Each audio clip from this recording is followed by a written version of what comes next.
অনেক ইমোশনাল ছিল এবং স্বাভাবিকভাবে মানে এক একজনের তো এক এক রকম ভাবে সিনেমাটা কাজ করে, তো উনি এখনো ওই স্টেজ অফ মাইন্ডে আছে। আপনি একটা আপুর কাছে আপু কি আসলে কিভাবে কাজ করেছে, গল্প, অভিনয় না মেকিং না আসলে কি?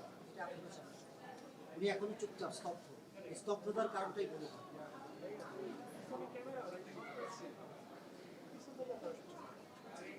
আপনাদের সামনে তো আমি কখনো স্তব্ধ হইনি, তাই না?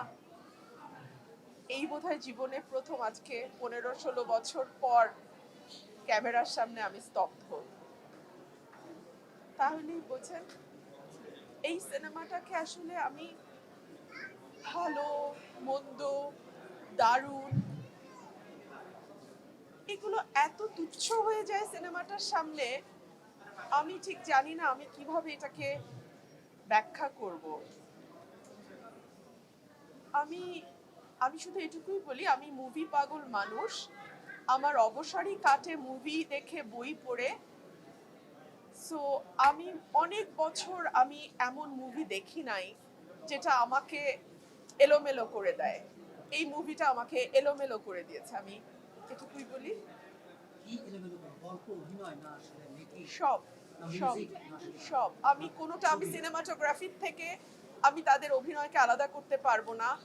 আমি সাধুর সাথে আমি তাকে আলাদা করতে পারি না। আমি সাধুর বউয়ের সাথে আমি তুষিকে আলাদা করতে পারি না। ওরা মিলেমিশে একাকার হয়ে গেছে, এখানে আমি আলাদা করে কিছু বলতে পারবো না। শিল্প সাহিত্য সিনেমার প্রতি আপনি বেশ অনুরাগী, সেটা আমরা কিছুদিন আগেও টের পেয়েছি। এটার পিছনের গল্পটা কি? আমার বেড়ে ওঠা, আমার বাবা মা, আমার পরিবার, আমার নিজের জীবন, সবকিছুই। শিল্পের শক্তিটা আসলে কোথায়? এই শক্তিটা কোথায়? চাইলে তো চুপ থাকতে পারে, কিন্তু কেন চুপ না থেকে সরব হয়ে ওঠে? কোন শক্তি? আমি না এই মুভিটা দেখার পর সত্যি এখন এসব কঠিন প্রশ্নের জবাব দেওয়ার অবস্থায় নাই। হ্যাঁ, থ্যাংক ইউ আপনারা মাফ করবেন। Thank you.